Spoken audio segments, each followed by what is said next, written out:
Saya sampaikan salam sejahtera bagi kita semua. Selamat berbahagia di dalam bersama kita mendengarkan firman. Semoga kasih Tuhan akan melingkupi kita. Kita menikmati kuasanya yang tidak terbatas itu. Kita mengalami hadiratnya yang tidak saja memulihkan keadaan kita, yang bukan saja menolong kita di dalam segala hal yang kita hadapi, tapi juga yang akan mengerjakan, mengubahkan, membaharui kita untuk kita semakin hari, kita semakin layak atas segala penyediaan Tuhan atas hidup kita.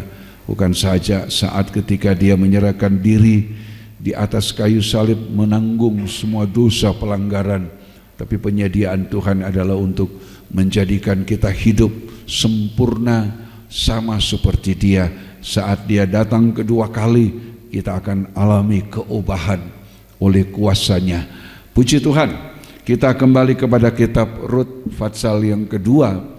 Kita masih bicara tentang Rut yang mengumpulkan gandum atau jelai yang tercecer, yang tertinggal.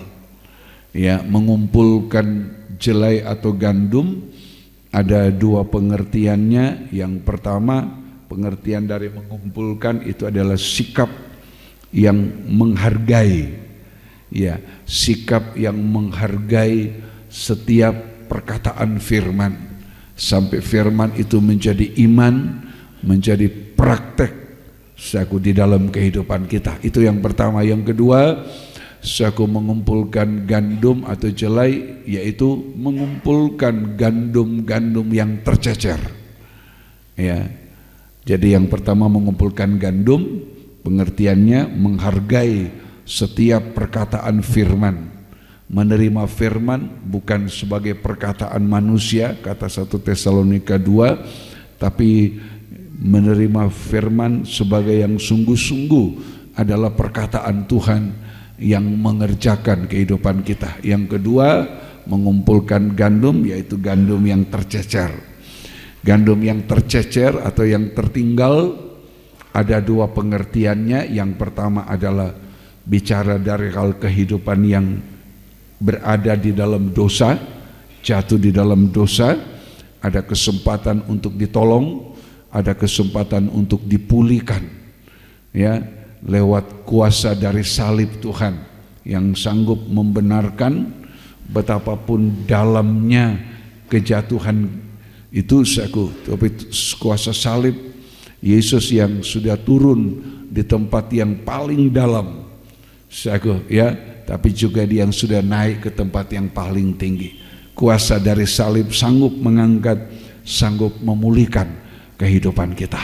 Ya, apapun, selama kita tidak hidup bertahan dalam dosa, kita tidak mempertahankan, menyimpan, menutup-nutupi kesalahan kita, tapi setiap kali ada kesempatan untuk menyelesaikan, kita merendahkan diri untuk mengaku dengan sungguh-sungguh, maka kuasa pemulihan akan kita alami dari Tuhan. Ya, karena itu sudah saya berulang kali, sikap kita menghadapi orang berdosa tidak untuk menghakimi. Tidak untuk menghakimi, tapi menuntun mereka dan mendoakan. Ya, itu sikap yang harus dikerjakan oleh gereja Tuhan. Rut itu adalah gambar dari gereja Tuhan, sikap dari gereja Tuhan. Kehidupan kita sebagai gereja Tuhan, bukan gereja Tuhan dalam bentuk bangunan secara lahiriah, tapi gereja Tuhan yang dimaksud itu adalah kita adalah anggota dari tubuh Kristus. Kita punya tugas untuk saling mengingatkan, untuk saling menopang, saling menolong, saling menasihati dan lain-lain sebagainya, untuk terjadi persekutuan yang benar, persekutuan yang dikerjakan. Tadi Sangkor mengatakan, itu korban Kristus itu adalah landasan, dasar dari segala sesuatu. Ya, haleluya, puji Tuhan. Kemudian mengumpulkan gandum atau jelai yang tercecer, Dalam pengertian yang kedua, gandum-gandum yang tercecer itu adalah kehidupan-kehidupan yang tidak tergembala. Ya, kehidupan yang berada di luar persekutuan, tidak tergembala. Sequoia berada di luar persekutuan dari tubuh Kristus. Kehidupan yang tidak tergembala bukan berarti dia tidak lagi beribadah, bukan berarti dia tidak lagi melayani. Kehidupan yang tidak beribadah itu juga bisa berarti kehidupan yang masih beribadah, masih melayani, sequoia, tapi di luar kehendak dari Tuhan. Dalam ibadah pelayanannya dilakukan bukan berdasarkan kehendak Tuhan. Ya, saya sudah ulang-ulang untuk mengingatkan supaya kita mampu membedakan. Sequoia, tidak semua orang yang beribadah, yang melayani itu adalah orang yang melakukan kehendak Tuhan. Tidak semua. Ya, contoh yang gampang sekali diingat, sekalipun tidak dibaca lagi dalam Matius 7, orang yang sudah susah payah beribadah melayani, bahkan dalam pelayanannya ada bukti-bukti, mengusir setan demi nama Tuhan, mengadakan mujizat demi nama Tuhan, bernubuat demi nama Tuhan, dan terjadi. Tapi kemudian pada akhirnya kehidupan itu hanya ditolak oleh Tuhan. Tuhan mengatakan, aku tidak mengenal kamu, enyahlah kamu para pembuat kejahatan. Itu artinya para pembuat kejahatan itu adalah orang yang tidak melakukan kehendak Tuhan. Karena itu dalam Matius 7, yang masuk dalam kerajaan sorga bukan orang yang berseru nama Tuhan, tapi orang yang melakukan kehendak Bapa di sorga. Itu jelas pemisahannya, perbedaannya itu jelas. Sequoia. Jadi dalam ibadah pelayanan, dalam sistem penggembalaan Tuhan, yang dituntut itu adalah praktek dari penggembalaan, hidup dalam penggembalaan lewat beribadah melayani adalah melakukan kehendak Bapa. Itu ya, melakukan kehendak Bapa di sorga. Dari awal kejatuhan manusia, sekalipun sudah memiliki firman, berada di tempat yang indah, yang baik, yang menyenangkan, yang menyukakan, tapi kejatuhan mereka adalah karena mereka tidak melakukan kehendak Bapa. Ya, mereka tidak melakukan. Begitu mereka mendengar, mengikuti suaranya ular, mengulurkan tangan mengambil, itu artinya mereka mempraktekkan hidup. Mereka mempraktekkan hidup, bukan melakukan kehendak Tuhan. Mereka ada di taman, ya. Mereka ada di taman itu taman penggembalaan. Di sana mereka ditaruh, kemudian diajar oleh Tuhan untuk mengusahakan dan memelihara taman itu. Taman Eden itu taman penggembalaan, ketika manusia dijadikan, ditaruh di situ. Itu taman penggembala. Untuk sekarang itu bicara tentang kandang penggembalaan, tempat penggembalaan. Di sana ada makanan, ada pemeliharaan. Tapi manusia tidak melakukan kehendak Bapa di sorga. Karena itu di zaman akhir, untuk bisa kembali ke Firdaus, bisa kembali ke taman Firdaus Allah, maka yang dituntut itu adalah orang-orang yang melakukan kehendak Bapa di sorga. Dari mana kejatuhan manusia? Dari situ dia harus kembali. Kejatuhan manusia itu adalah karena tidak melakukan kehendak Allah. Saya sudah jelaskan, itu karena manusia meninggalkan kasih Allah, tidak hidup dalam kasih. Sebab kasih itu ketaatan. Kalau kamu mengasihi aku, kamu akan melakukan segala perintahku. Kejatuhan manusia sudah dimulai dari sana, ya, yaitu mereka tidak melakukan kehendak Allah. Mereka hidup tanpa kasih Allah, mereka meninggalkan kasih Allah. Karena itu tidak ada halangan untuk mereka mengulurkan tangan mengambil buah pohon pengetahuan baik dan jahat. Tidak ada yang menghalangi lagi, karena mereka sudah hidup di luar kehendak Allah. Setiap orang yang hidup di luar kehendak Allah, setiap orang yang tidak melakukan kehendak Allah, maka terbuka satu jalan yang sangat lebar untuk dia melakukan segala keinginannya. Berada di dalam kehendak Allah itu kita dipagari, kita dilindungi. Ya, Amsal Kidung Agung mengatakan kita menjadi bagaikan taman yang berpagar. Ya, pagar itu pembatas. Itu perintah Tuhan. Ya, selama kita hidup di dalam kehendak Allah, maka ada yang membatasi kita untuk tidak melakukan dosa. Ada yang membatasi kita untuk tidak melakukan kejahatan.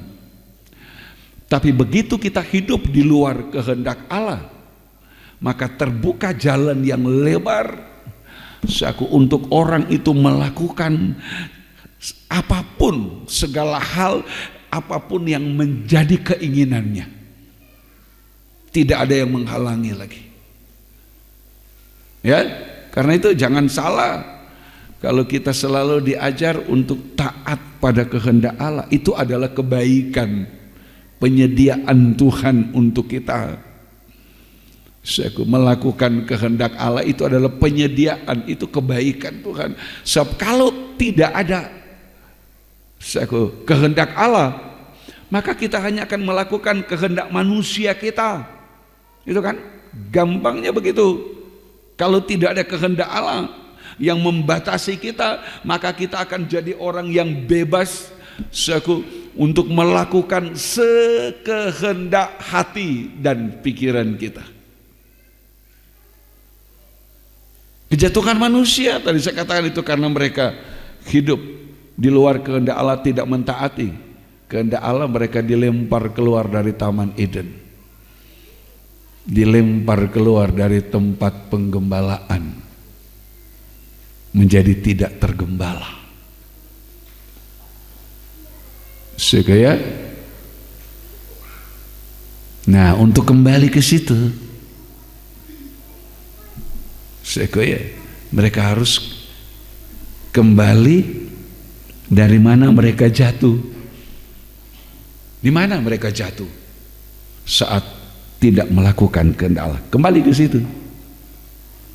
Kitab Wahyu. Kitab Wahyu. Kitab Wahyu pasal yang terakhir ayat 14. Wahyu 22 ayat yang ke-14. Ya, kita lihat ya. Berbahagialah mereka yang membasuh jubahnya. Ya. Mereka akan memperoleh hak atas pohon kehidupan dan masuk melalui pintu-pintu gerbang ke dalam kota itu. Ya. Mendapat hak melakukan. Terjemahan Indonesia bilang berbahagialah mereka yang membasuh jubahnya. Sama terjemahan lama juga terjemahan baru. Tapi dalam terjemahan lain itu adalah berbahagialah orang yang melakukan kehendak Allah, melakukan perintahnya. Sekoya, membasuh jubah itu sama dengan membersihkan hidup ini. Sekoya, dari roh-roh yang bukan dari Allah, yang ada di dalam pakaian kehidupan kita. Ya, roh-roh yang bukan dari Allah, roh-roh jahat, roh setan, roh najis yang mengotori pakaian hidup kita. Salah satu roh jahat yang mengotori pakaian hidup kita itu adalah roh yang tidak taat, roh yang tidak mau dengar-dengaran pada kehendak Allah. Nah, ini harus dibasuh. Bagaimana kita membasuh jubah yang kotor ini? Jalannya adalah kita harus mentaati firman Tuhan. Ya, kemudian masuk dalam proses pembasuhan. Nih, kalau pakaian kotor dicuci, bagaimana mencuci pakaian? Secara manual dengan tangan, ataupun mungkin menggunakan mesin cuci. Nah, lihat seperti apa pakaian yang kotor di dalam mesin cuci. Diputar sana sini, dibanting sana sini. Gitu ya. Kalau kita mau masuk dalam proses pembasuhan pakaian hidup yang sudah terlanjur kotor, terinfeksi oleh roh setan, roh jahat dan roh najis, maka kita harus bersedia dibasuh itu seperti orang membasuh pakaian, menggunakan tangan secara manual. Ya, kalau sudah dengan tangan masih belum bersih, ada di salah satu daerah suku lain, diletakkan di atas baju kotor, diletakkan di atas papan yang bergelombang, ditaruh kemudian disikat. Seperti apa sakitnya daging ini kalau mau dibasuh. Kita tidak bisa tahan memang. Nah, kalau ditaruh dalam mesin cuci, ada mesin cuci yang berputar bolak-balik, tapi ada mesin cuci yang putarnya begini. Kehidupan itu dilempar, terbanting sana sini. Apa kita mau tunggu begitu dulu baru mau berubah?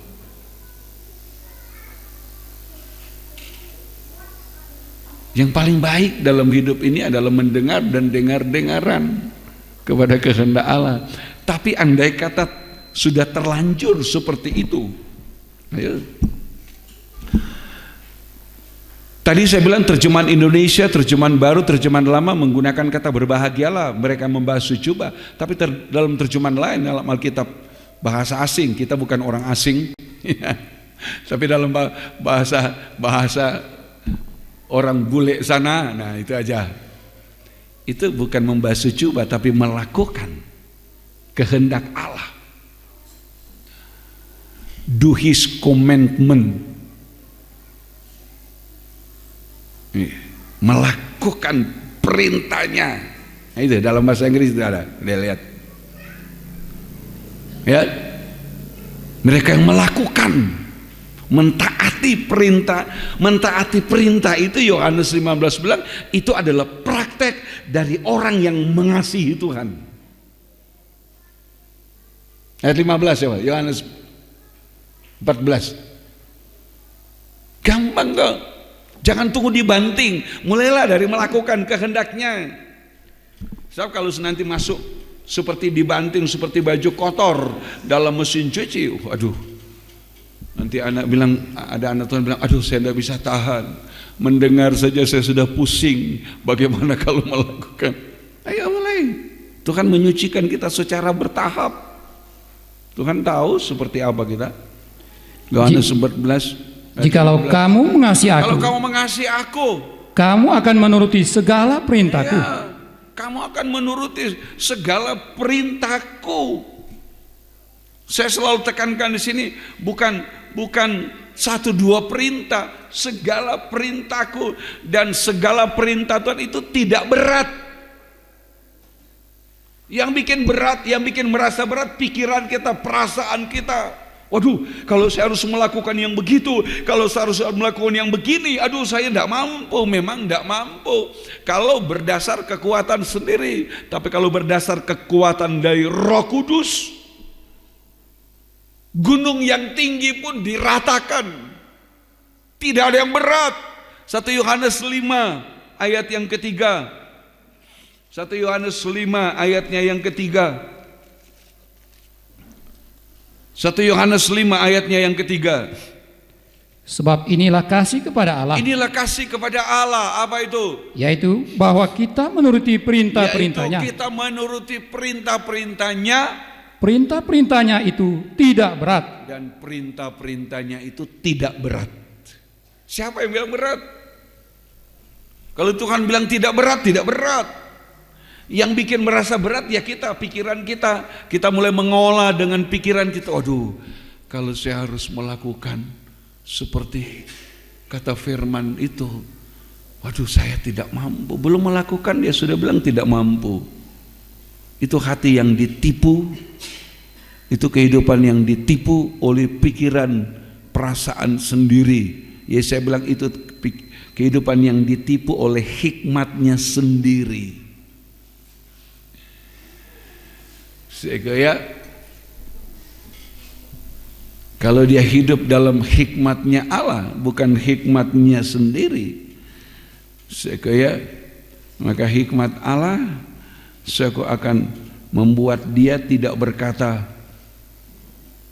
firman itu berat. Sehingga tidak sako.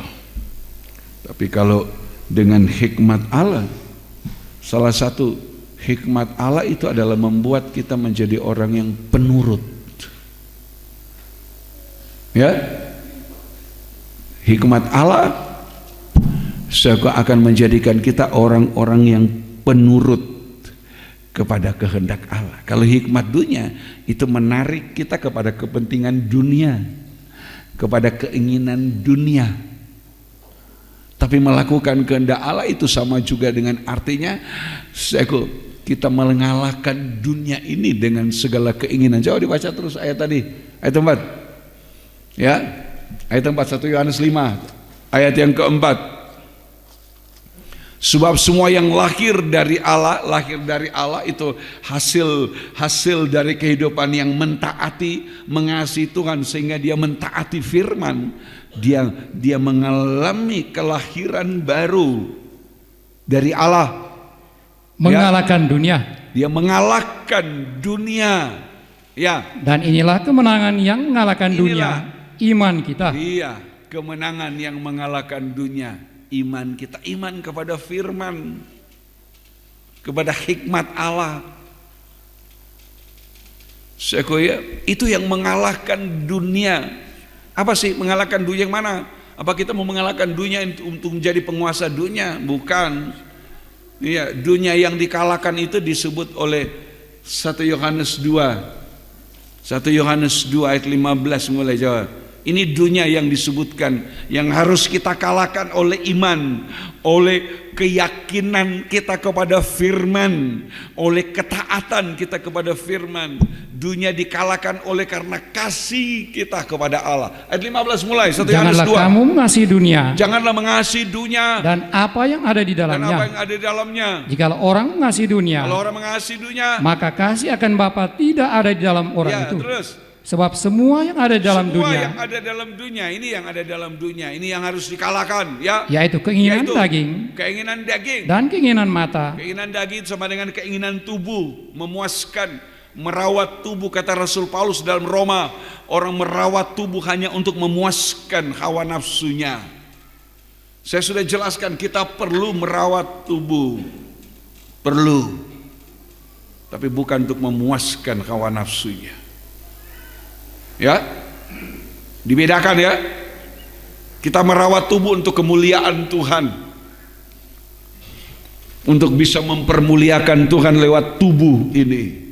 Karena Tuhan menginginkan tubuh ini untuk dipersembahkan sebagai persembahan yang hidup, kata Roma 12. Ya, Tuhan merindu tubuh ini dipersembahkan sebagai persembahan yang hidup, kudus dan berkenan. Kita merawat tubuh untuk kemuliaan Tuhan. Jangan merawat tubuh untuk memuaskan hawa nafsu daging kita. Bukan.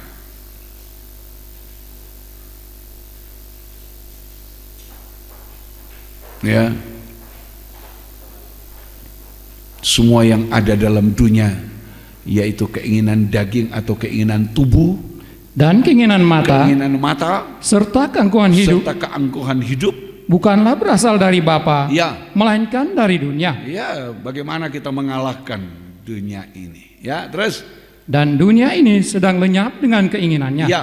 Tetapi orang yang melakukan kehendak Allah, orang mengasihi. Siapa yang melakukan kehendakku, dia mengasihi aku. Orang yang melakukan kehendak Allah, orang mengasihi Tuhan, tetap hidup selama-lamanya. Iya, karena dia yang mampu mengalahkan dunia ini dengan keinginannya. Itu ya, sebut ayat 1 Yohanes 5 ayat 3 dan 4 tadi. Kemenangan yang mengalahkan dunia itu iman. Itu iman, bukan sekedar percaya.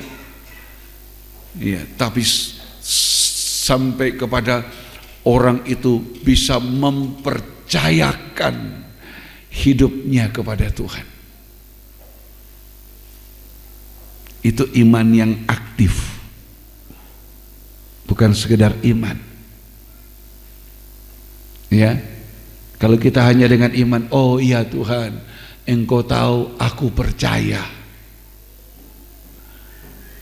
Sampai ada nyanyian, aku percaya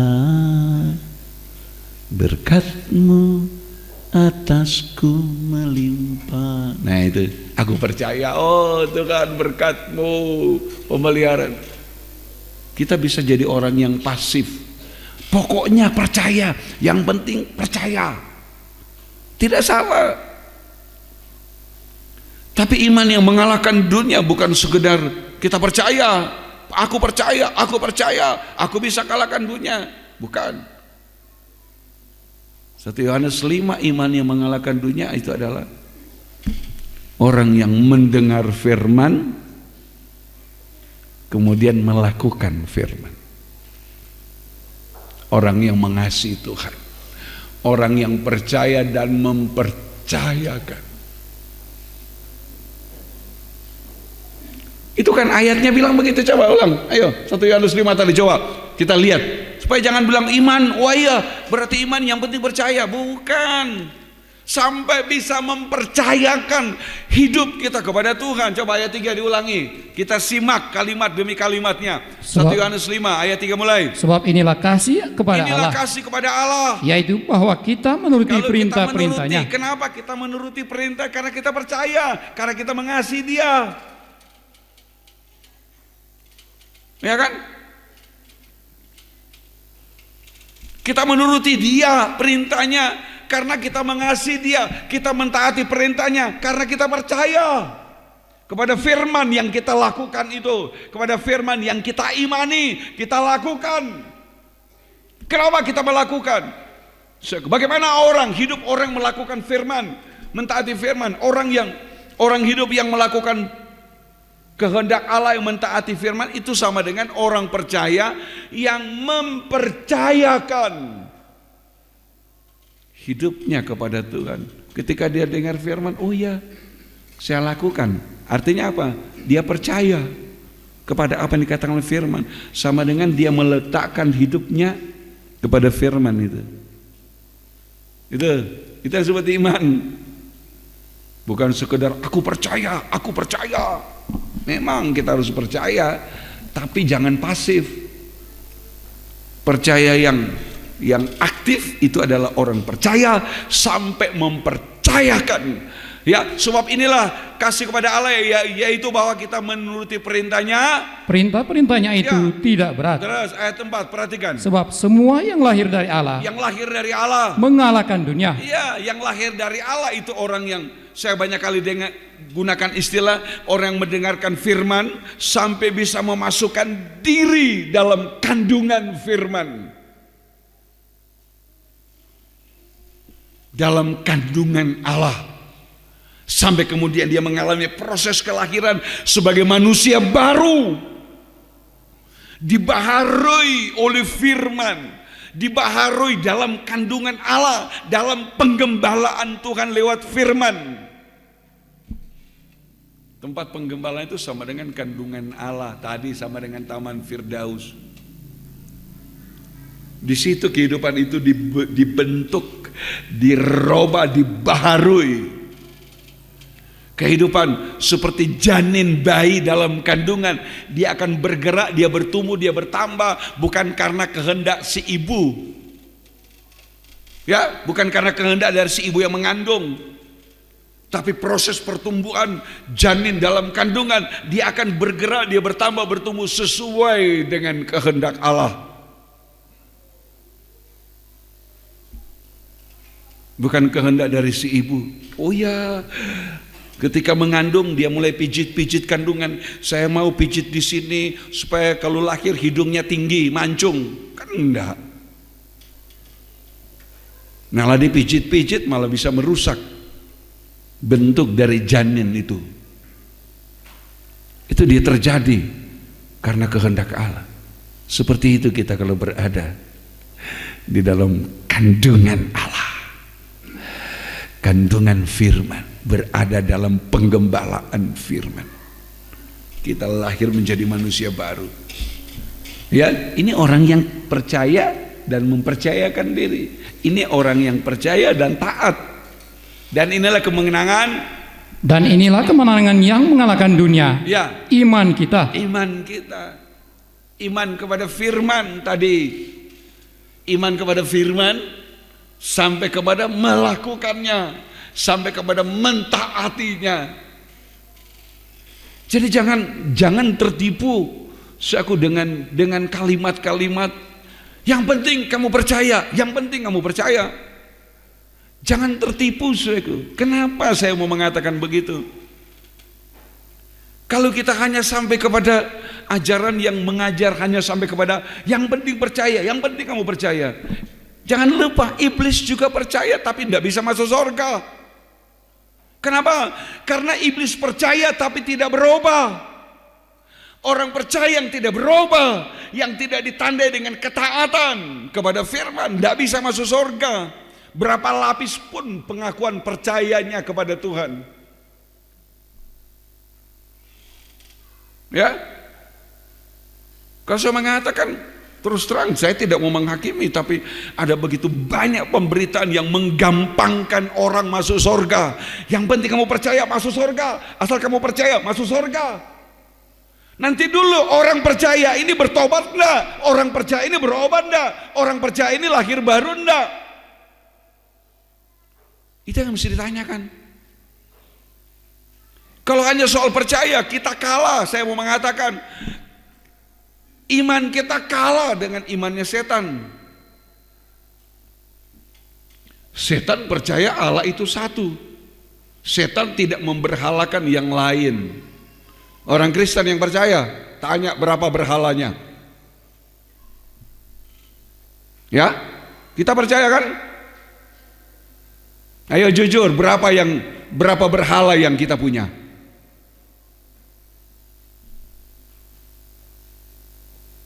Kita masih hidup dalam pemberhalaan.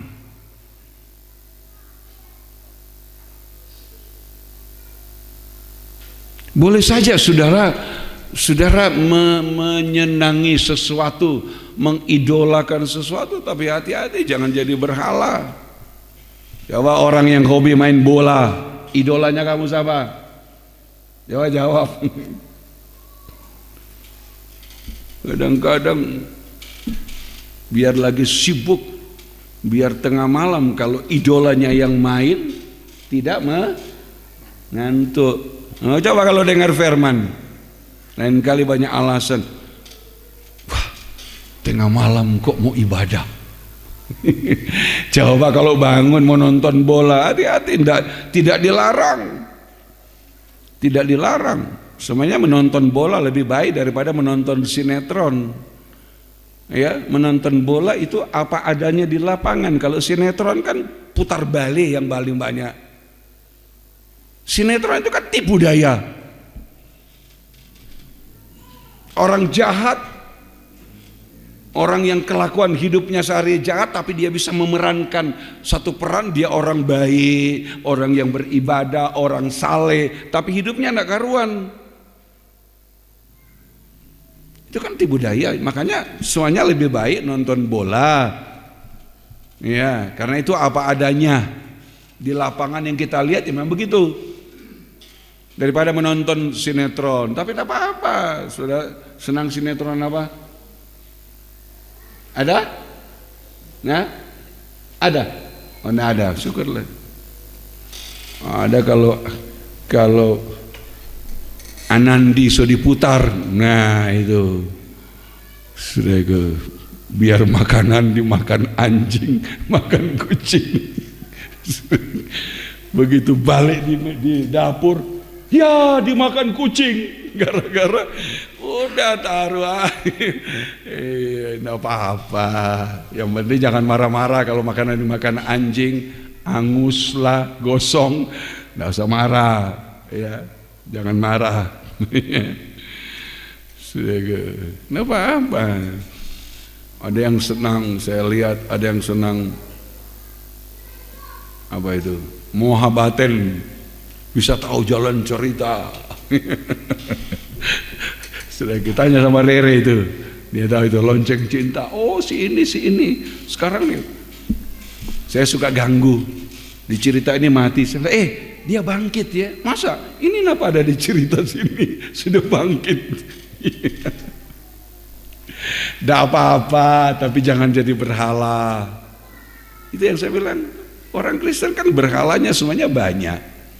Kedudukan, jabatan bisa jadi berhala, harta bisa jadi berhala, pangkat bisa jadi berhala, hobi bisa jadi berhala. Hati-hati. Dan itu saya bilang, iblis dia percaya Allah, cuma dia tidak berubah, tapi dia tidak punya berhala. Coba, siapa lebih percaya? Ya. Makanya Yakobus bilang, kalau engkau percaya Allah satu baik, tapi dia ingat iblis juga percaya Allah itu cuma satu, dan iblis tahu persis pekerjaan Tuhan, pekerjaan Allah di bumi dia tahu. Kalau bicara firman dia tahu firman. Ketika Tuhan datang mau menyembuhkan orang dirasuk, sebelum Tuhan mengusir orang setan yang merasuk, dia sudah bilang, aku tahu engkau anak Allah yang maha tinggi. Apakah engkau datang untuk menghukum kami sebelum waktunya?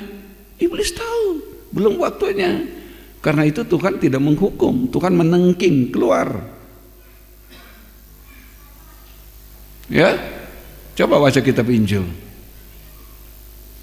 Tuhan mengusir, makanya Tuhan mengusir setan, bukan membinasakan. Karena belum waktunya. Iblis pakai itu, belum waktunya. Apa enggak kamu mau hukum saya sekarang? Belum waktunya. Dia tahu. Dia tahu firman. Jadi kalau cuma bicara tahu firman, iblis paling tahu firman dari kita. Kalau kita tidak berusaha, makanya Rasul Paulus bilang, berusahalah untuk mengerti. Iblis mengerti kehendak Allah, tapi iblis tidak bisa bertobat, iblis tidak bisa melakukannya, karena dia roh, tidak punya tubuh. Kalau kita punya tubuh, dengan tubuh ini kita melakukan kehendak Allah. Dengan tubuh ini orang kemudian tidak melakukan kehendak Allah juga. Harus diingat ya.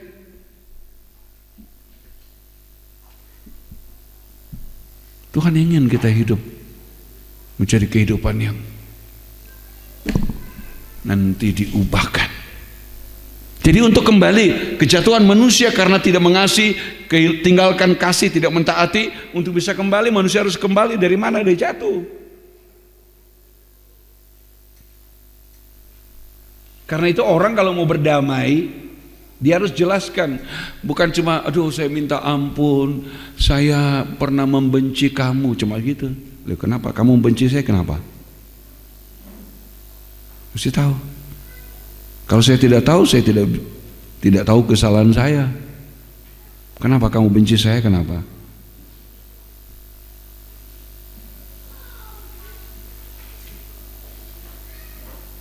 Dulu waktu di sekolah Alkitab, habis pelajaran ada ada sesi penyelesaian, saling menyelesaikan. Tiba-tiba ada seorang bapak yang waktu itu saya masih muda, saya kayak seorang bapak yang waktu itu sudah umur mau 70 mungkin. Tiba-tiba sementara berdoa dia datang peluk saya. Dia seorang gembala yang masuk sekolah Alkitab. Dia bilang, Dolfi, saya minta ampun, saya benci dengan kamu, saya minta ampun.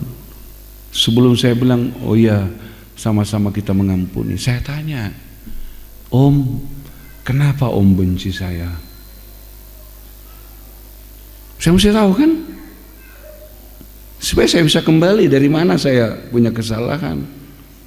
Bukan asal, oh iya, saya juga minta maaf, tapi saya tidak tahu apa sebab dia benci. Saya tanya, kenapa kamu benci saya? Om, kenapa Om benci saya? Soalnya kamu sombong. Nah, itu. Saya minta maaf. Ya, saya masuk sekolah Alkitab ini tidak ada yang saya bisa sombongkan. Saya tidak punya apa-apa, tapi mungkin sikap saya. Ya. Iya, nah, kan ketahuan. Iya, karena sikapnya kamu begini-begini. Ya sudah, saya bilang saya minta ampun, saya mau belajar berubah supaya sikap saya tidak menimbulkan kebencian. Gitu kan? Kalau cuma asal, oh iya sama-sama minta saling mengampuni, nggak tahu salahnya apa harus tahu jelas supaya kita kembali dari mana kita salah. Seperti manusia pertama, kejatuhannya karena tidak taat, tidak mengasihi. Nah, sekarang untuk kita, kalau kita mau kembali ke Firdaus, Wahyu 22 ayat 14, kita harus mentaati firman. Mentaati firman itu artinya mendengar dan mentaati firman itu artinya menjadi kehidupan yang tergembala, mau digembalakan oleh firman. Firman itu adalah firman penggembalaan. Ya, itu mentaati firman kan, mentaati firman penggembalaan. Yohanes 10, mari. Kalau kita mau mentaati firman, bukan sembarang firman, tapi firman yang menggembalakan, firman mengarahkan, firman membawa kita kepada sasaran tujuan yang benar. Bukan asal firman, kemudian tidak tahu tujuannya kemana. Harus jelas. Ya. Jadi Wahyu 22 ayat 14, berbahagia orang yang membasuh jubah atau orang yang mentaati firman. Firman itu firman penggembalaan, firman yang menggembalakan. Kenapa jadi orang tidak taat? Karena kita keluar dari penggembalaan. Kita tidak mau digembalakan oleh firman, kita menjadi orang tidak taat. Jadi orang tidak taat pada firman itu adalah orang yang tidak mau digembalakan oleh firman. Itu gandum yang tercecer di ladang, tapi yang dikumpulkan oleh Rut.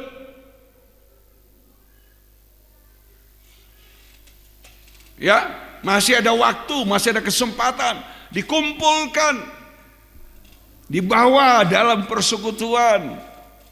Yohanes 10, kalau kita digembalakan oleh firman penggembalaan. Ayat 3 mulai.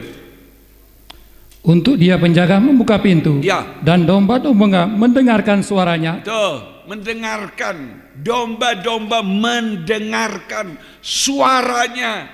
Suara apa? Suara gembala. Yesus gembala agung mendengarkan firman penggembalaan. Dari mendengar kita kemudian tahu kalau kita dipanggil. Dan ia memanggil domba-dombanya masing-masing menurut namanya, dan menuntunnya keluar. Kita dipanggil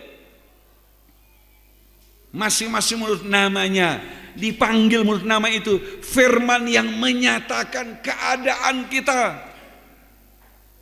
Ya, domba mendengarkan suara, ada firman, kemudian datang panggilan, dipanggil menurut namanya. Itu artinya firman Allah yang datang yang menunjuk, yang menyatakan keadaan saya, keadaan kita, keadaan dari domba. Dipanggil, ayo. Jadi kita mendengar firman untuk kita, bukan mendengar firman untuk orang lain. Kadang-kala kita mendengar firman untuk orang lain. Pas firman itu buat si A. Untung si A itu ibadah, pas sekali firman buat dia. Lah buat kita apa? Kita tidak dipanggil. Kadang-kadang kita mendengar firman kan begitu. Ciri khas kebanyakan orang Kristen mendengar firman kan begitu. Mendengar firman untuk orang lain. Padahal dia datang beribadah untuk mendengar firman. Ketika dia dengar firman, dia mendengar firman untuk orang lain. Pas waktu bicara firman, pas sekali buat dia. Cocok buat si A. Yang ini cocok buat si B. Yang bagian tengah cocok buat si C. Yang bagian akhir tadi cocok buat si D. Dianya itu mana bagiannya? Tidak ada. Makanya hidup tidak berubah. Datang kosong pulang kosong, datang bersungut pulang bersungut, datang dengan kebencian juga pulang dengan kebencian, datang dengan kepahitan juga pulang dengan kepahitan, datang dengan kesalahan juga pulang dengan kesalahan. Kenapa? Karena tidak ada porsi untuk dia, semua untuk orang lain, semua untuk orang lain. Kalau di rumah makan itu bagus. Sudah masuk rumah makan, ada banyak orang makan, kamu pesan apa? Tolong bawakan ini, nanti saya yang bayar. Ya, ayo masuk rumah makan, semua 10 meja di rumah makan penuh, termasuk saudara. Ketika saudara masuk di rumah makan penuh, datang kepada pemilik, semua yang makan itu nanti saya yang bayar. Oh, itu bagus itu. Ya, itu sama nih di gereja itu orang dengar firman untuk si A, untuk si D. Ya, jangan kita dengar firman untuk kita. Itu domba-domba masing-masing dipanggil menurut namanya. Dolphy. Nah, kenapa saya dipanggil? Kekuranganmu ini, kesalahanmu ini, kejahatanmu ini, ketidakbenaranmu ini. Itu dipanggil. Bukan cuma asal dipanggil. Ketika yang dipanggil itu, oh ya, saya minta ampun, saya punya kesalahan. Ya sudah, baru dituntun. Nah kalau namanya dipanggil dia menolak, mau dituntun enggak? Kan begitu ayatnya kan bilang begitu. Coba. Ia memanggil domba-dombanya masing-masing menurut namanya, ya, dan menuntunnya keluar. Coba kalau dipanggil terus yang dipanggil tidak mau, tidak terima firman, saya tersinggung, saya tidak bisa menerima, saya tidak mau percaya, tidak mau, dia tidak akan mau dituntun, dia tidak akan mau dia.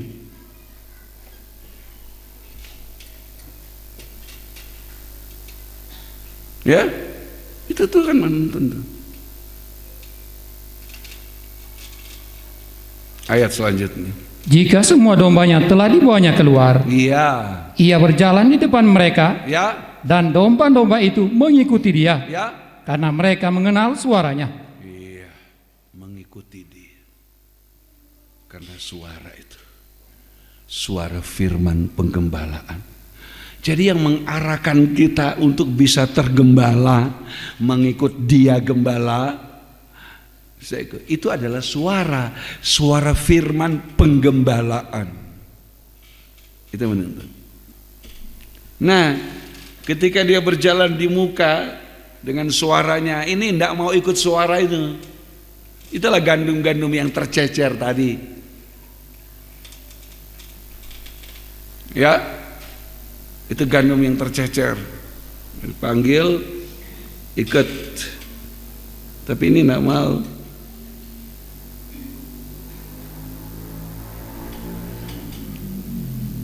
Kenapa tidak bisa ikuti?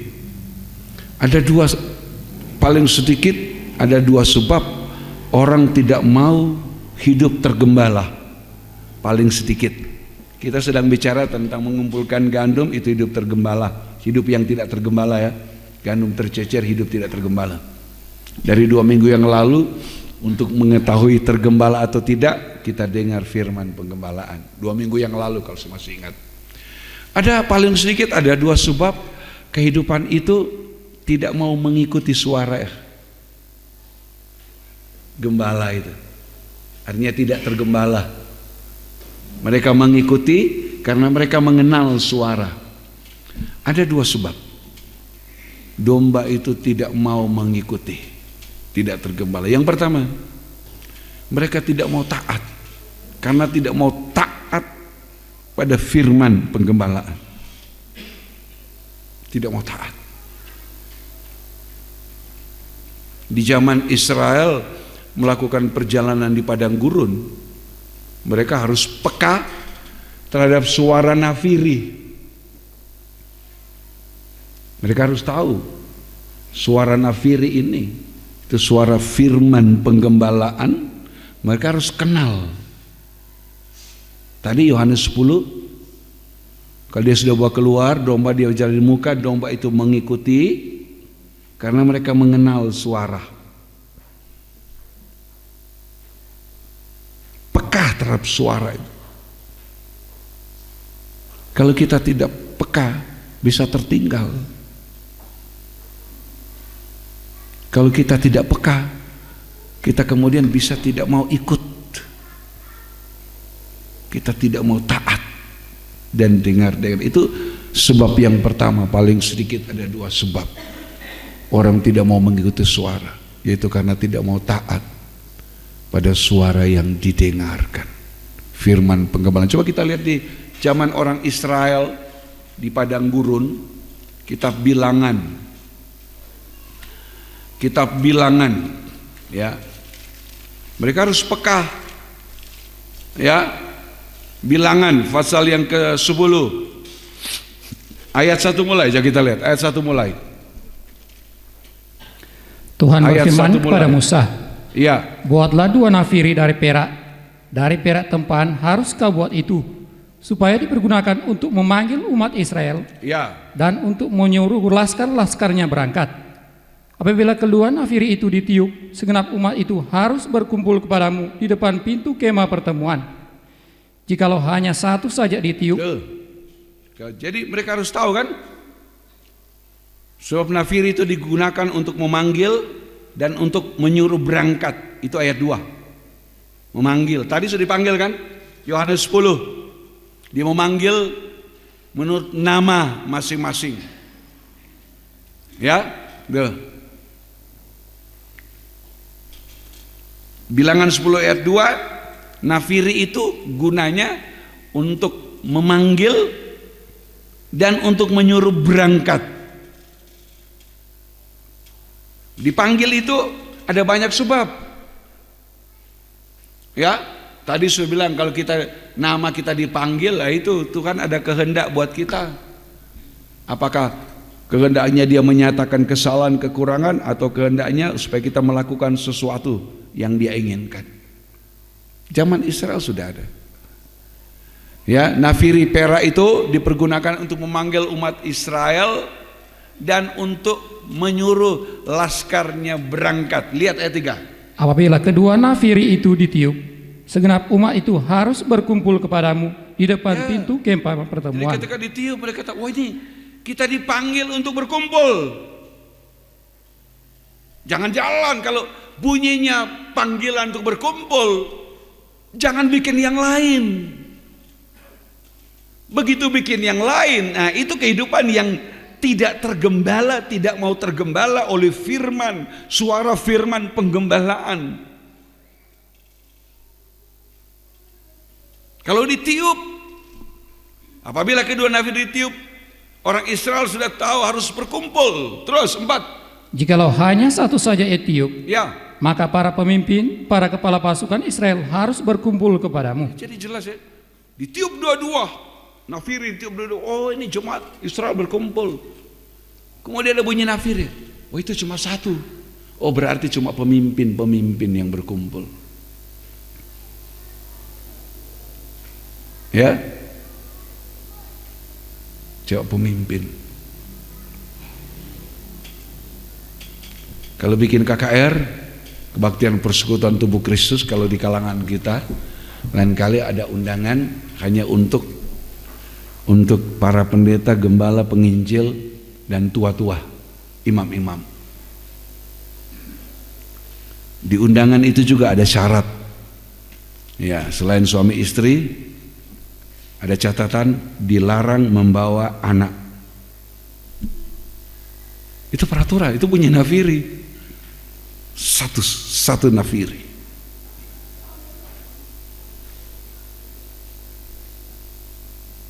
Gitu. Undangan tuh hamba Tuhan. Ya. Ada catatan lagi. Kalau mendaftar ikut panitia yang mengundang, di situ akomodasi, penginapan, konsumsi, makan minum diatur panitia, transportasi dari penginapan ke tempat acara begitu sebaliknya juga ditanggung oleh panitia. Tapi kalau dia mengatur sendiri, ya dia urus sendiri semua. Jangan begitu, ada aturan. Itu satu nafiri. Jadi ada. Nah, harus peka, yang mendengar harus peka. Israel harus peka. Oh iya, begitu dengar nafiri, wah itu cuma satu. Oh berarti Tuhan meminta para pemimpin-pemimpin yang berkumpul.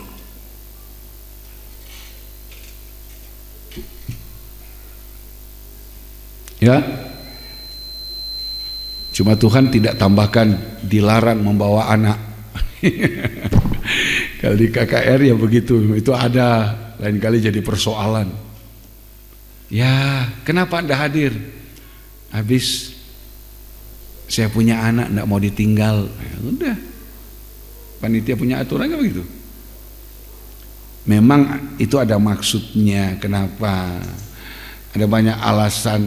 Kalau hamba Tuhan suami istri yang ikut bawa anak kecil, nanti di KKR ya cuma ngurusi anak, cuma namanya datang ke KKR, datang ke kebaktian persekutuan, padahal cuma ngurusi anaknya. Ada benarnya, ada benarnya. Itu antara lain. Lihat terus, mari kita lihat. Karena itu peka ya terhadap suara firman penggembalaan, apa yang Tuhan inginkan dari kita. Jangan suara firman bunyi A, yang kita lakukan B. Ada terus. Ayat 5. Ya. Apabila kamu meniup tanda semboyan, maka haruslah berangkat laskar yang berkemah di sebelah timur. Begitu bunyi nafiri, wah ini ada tanda. Mestinya mungkin tandanya panjang. Tut, tut, tut. Oh itu laskar berangkat. Ada tanda. Tut, tut, tut, tut, tut, tut. Oh itu cuma ini yang berangkat. Ada tanda semua. Firman kan juga begitu. Bukan asal yang penting firman, nggak tahu apa. Firman bicara pertobatan, bicara penyucian, bicara kelahiran baru. Firman bicara tentang keobaan, firman bicara menuntut tentang perubahan, pembaruan. Ada jelas kita dengar itu apa yang dimaui, apa yang diinginkan Tuhan dari kita harus jelas. Ya, kalau ditiup tanda semboyan, maka laskar yang berkemah di sebelah timur yang berangkat enggak rame-rame. Ini tertibnya dalam penggembalaan. Bukan asal ramenya, asal banyak orang. Enggak. Lihat terus. Apabila kamu meniup tanda semboyan kedua kalinya, maka haruslah berangkat laskar yang berkemah di sebelah selatan. Begitu tanda semboyan kedua kali. Oh ini yang selatan. Jadi bukan asal ada bunyi berangkat rame-rame. Ya. Kelihatan rame, semangat. Tapi tidak ada isinya. Ya. Masih ingat hari Selasa yang lalu Ketika orang banyak mengelilingi Yesus, Tuhan bilang, ayo kita menyeberang. Dia mau tinggalkan orang banyak yang ramenya. Ada yang begitu, suka ramenya. Kalau rame ibadahnya terasa semangat. Begitu pulang, oh puji Tuhan, kenapa? Saya mengalami hadirat Tuhan. Kenapa? Habis banyak rame, banyak orang. Hadiratnya dia rasa di waktu rame. Ketika dia sendiri di rumah tidak rasa hadirat Tuhan, karena tidur aja terus. Kapan dia orang? Kayak hadirat Tuhan bukan soal rame atau tidak rame, bukan soal banyak atau tidak banyak. Soal kita mengerti ndak tanda semboyan, soal kita mengerti ndak kehendak Allah. Kalau mengerti lakukan, kalau mengerti taati. Itu soal mengerti, bukan soal rame. Selalu saya bilang, kalau kita cuma bangga dengan ramenya, masih kalah dengan penonton sepak bola. Ya, acara pertandingan seminggu, tiket sudah seminggu baru dimulai, seminggu lagi. Tapi seminggu sebelum itu tiket sudah mulai dijual. Wah, orang sudah berbondong-bondong beli tiket seminggu sebelum pertandingan itu. Semangatnya, apalagi ya kalau yang main idola ya, semangatnya. Orang bisa tidur di muka loket. Loket buka jam 8 pagi. Dia tidur sepanjang malam di situ hanya untuk dapat antrean. Ada enggak orang beribadah begitu? Enggak ada. Malah orang Kristen kalau beribadah jangan kan mau antre satu malam. Kadang-kala menyesal. Aduh, sudah hari Minggu ini ya. Saya pikir ini bangun kemarin masih hari Sabtu. Tahu-tahu sudah hari Minggu. Menyesal sudah hari Minggu. Kenapa? Karena tidak ada semangat mau ibadah. Tidak ada semangat mau melayani. Dia pikir coba ini masih hari Jumat, bangun pagi Sabtu. Berikut lagi tidur, coba Jumat, bangun pagi Sabtu. Kapan minggunya? Hapus saja dari kalender. Bikin kalender sendiri. Tidak pakai minggu. Kayak gitu. Ya jangan malas ya. Jangan. Kita masih dalam ibadah, kita bisa dengar suara nafiri untuk kita, nama kita dipanggil. Bukan cuma nyanyian, saya tahu namaku di sanalah. Itu nyanyinya gitu. Padahal selama hidup namanya tidak pernah dipanggil. Iya kan? Kalau nyanyikan namaku dengan perasaan, namaku di sanalah. Bisa ikuti dengan gerak dalam buku. Apa-apa. Masa cuma Yesus dahsyat, dahsyat. Kalau begitu sebut buku, dalam buku kehidupan kekal, tidak apa-apa. Saya namakan gerak, mengekspresikan isi lagu itu. Ya, tidak apa-apa. Tapi jangan sampai kita nyanyi namaku di sana lah, padahal selama hidup namanya tidak pernah dipanggil. Yohanes 10 tadi ayat berapa tadi? Dia memanggil dombanya masing-masing menurut namanya. Habis tidak pernah dipanggil, kenapa? Dia bukan domba. Kita memang bukan domba, kita bangsa kafir keledai. Tapi oleh firman penggembalaan kita digembalakan. Tapi kalau kita bangsa kafir keledai, tidak mau firman penggembalaan, ya tetap keledai.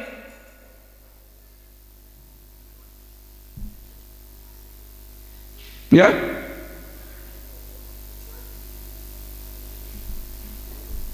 Tapi kalau kita hidup, kita bangsa kafir seperti keledai, bukan binatang korban. Tapi kalau kita hidup, karena leher kita tidak dipatahkan, kata kitab Keluaran, kita dikasih kesempatan berhubungan, bersekutu dengan Tuhan. Ya, gunakan. Mari kita kembali kepada lanjut tadi bilangan 10 tadi. Terus. Jadi tanda semboyan harus ditiup untuk menyuruh mereka berangkat. Ya, jadi ada semboyan yang menyuruh untuk berangkat. Terus. Tetapi untuk menyuruh jemaat itu berkumpul, kamu harus meniup saja tanpa memberi tanda semboyan. Ya, ayat 9, ayat 9. Dan apabila kamu maju berperang di negerimu melawan musuh yang menyesatkan ya, kamu, juga dengar suara nafiri. Ayat 10. Juga pada hari-hari kamu bersukaria, pada perayaan-perayaanmu dan pada bulan-bulan barumu, haruslah kamu meniup nafiri itu pada waktu mempersembahkan korban-korban bakaranmu. Iya. Ya, ayo. Dan korban-korban keselamatanmu. Maksudnya supaya kamu diingat di hadapan Allah, Akulah Tuhan Allahmu. Iya. Supaya kita tetap diingat. Jadi ada suara nafiri, itu suara firman penggembalaan. Kehidupan tidak tergembala karena ini, tidak mau mendengar, tidak mau mengikuti, mendengar tapi tidak mau taat, tidak mau mendengar atau mendengar tapi tidak mau mentaati. Di saat bersukaria, ayat 10, dia pikir berperang, dia berperang, mati sendiri. Ya, saudaraku, ya kan? Kan ada bunyi nafiri untuk berperang, ayat 9 untuk maju berperang, ditiup tanda perang. Oh, ini berperang. Di saat mau berperang, nah Tuhan bilang, aku yang berperang ganti kamu. Tapi ada anak Tuhan mau pilih sendiri. Saya bisa sendiri tanpa Tuhan, dia mati sendiri. Ada nafiri bunyi untuk tanda berperang. Israel harus maju dengan siap berperang, tapi Tuhan bilang, aku yang berperang ganti kamu. Tapi kalau bukan tanda berperang, kita mau sok-sokan masuk perang, kemudian gugur. Gugurnya bukan karena dosa besar, dosa kecil, gugur karena merasa mampu, merasa bisa. Gugurnya kenapa? Cuma karena tersinggung, merasa tersinggung, gugur. Terus nggak kelihatan lagi. Ayo, ada saat bersukacita pada hari perayaan, dia tidak nikmati perhentian. Yang ada keluh kesah, oh Tuhan, kenapa hidup saya begini? Lalu Tuhan bilang, aku sudah bunyikan nafiri supaya kamu bisa bersuka cita, mengalami shalom, perhentian, damai sejahtera. Kamu tidak mau, ya kan?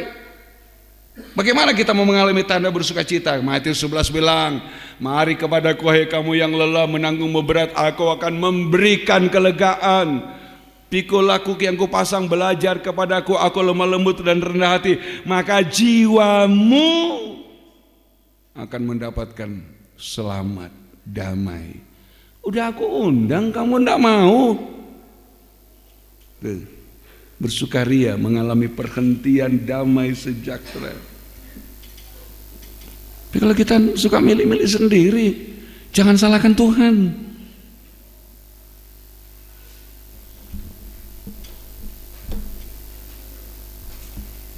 Ya, jadi mereka kembali kepada dua sebab orang tidak tergembala tadi saya bilang.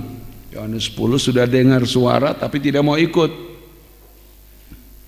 Dan suara itu suara firman penggembalaan yang mengatur.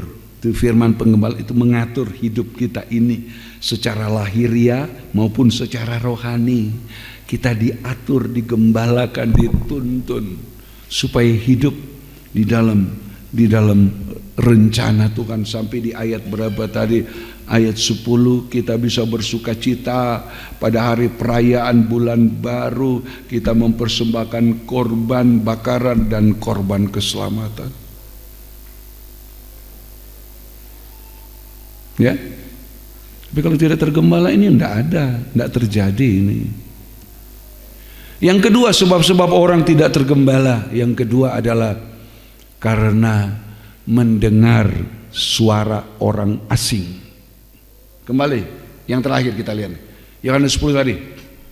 Ya, ayat selanjutnya tadi, ayat berapa? 5. Ayat 5. Ayat 5. Tetapi seorang asing pasti tidak mereka ikuti. Ya. Malah mereka lari daripadanya karena suara orang-orang asing tidak mereka kenal. Ya. Orang yang tergembala dia tidak mau ikut suara orang asing. Tidak mau. Dia ayat 4 dia ikuti karena dia kenal suara firman penggembalaan. Tapi orang tidak tergembala karena apa? Yang kedua, tidak tergembala karena ini, mengikuti suara orang asing. Itu yang menjadi sebab orang tidak tergembala.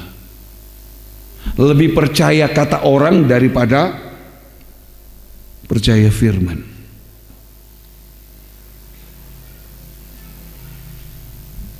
Ya, di dalam suratan Rasul Paulus ini contoh bagaimana orang lebih percaya suara orang asing daripada firman penggembalaan. Ketika Rasul Paulus bilang, aku tidak mengizinkan perempuan itu mengajar. Suratan Timotius, ada hamba Tuhan menerjemahkan, oh itu Rasul bukan tidak boleh mengajar. Itu Rasul Paulus bilang waktu itu. Ini saya dengar, karena di zaman dulu katanya perempuan-perempuan cerewet. Mana ada itu? Tapi orang percaya. Lebih percaya orang asing, lebih percaya firman perkataan yang menyesatkan daripada mau percaya firman penggembalaan. Itu yang aneh. Alkitab menulis, aku mengatakan suatu rahasia, kita tidak akan mati semuanya, tapi kita akan diubah. Karena ada yang mati sebelum Tuhan datang, ya, tapi ada yang hidup sampai Tuhan datang. Oh, itu tidak mungkin itu. Mana ada orang bisa hidup 1000 tahun. Itu lebih percaya daripada apa yang dikatakan firman. Itu yang percaya suara orang asing. Suara orang asing itu suara yang menyesatkan, sekalipun itu pendeta. Kalau dia menyampaikan sesuatu yang bertentangan dengan firman, itu orang asing, kata Tuhan. Jangan diikuti. Tapi lain kali, kalau kita tidak mau tergembala, kita dengar, lebih percaya orang asing, lebih percaya suara orang asing, daripada mau percaya Yesus dengan suara firman penggembalaan. Dia gembala yang baik, sudah menyerahkan nyawanya ganti kita. Yang khotbah yang begitu kan mana dia mau serahkan nyawa untuk kita. Tapi Yesus yang bilang, dia sudah buktikan, aku sudah serahkan nyawa, aku ganti kamu. Yang khotbah tadi kan cuma menyenangkan orang. Tidak ada orang hidup 1000 tahun di dunia. Memang tidak ada siapa yang bilang kita mau hidup 1000 tahun. Umur manusia 120 tahun.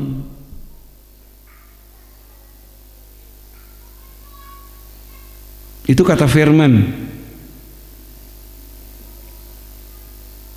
Yang di Mazmur 90 itu doa Musa. Melihat keadaannya, dia bilang, oh ya, umur manusia 70.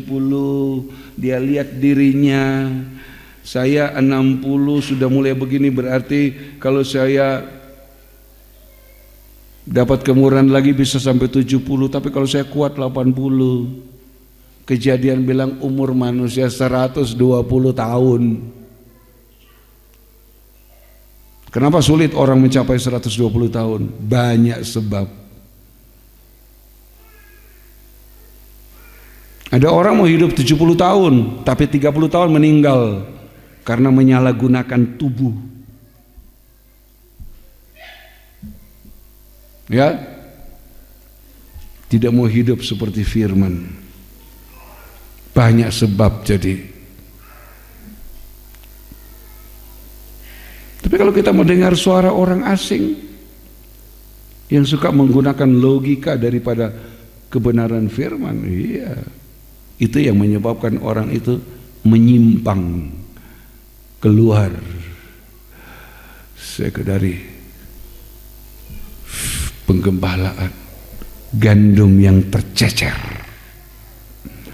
Tapi andai kata pun kita merasa, iya Tuhan, saya itu seperti gandum yang tercecer, tapi kita masih dengar firman, itu artinya masih ada uluran tangan Tuhan.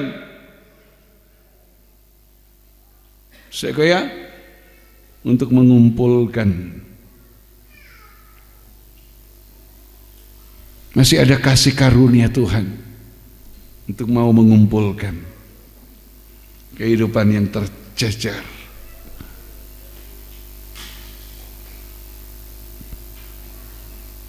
Ya, jangan putus asa. Oh Tuhan, terima kasih Tuhan, kalau saya masih ada kesempatan untuk dikumpulkan, itu kita mau bersyukur.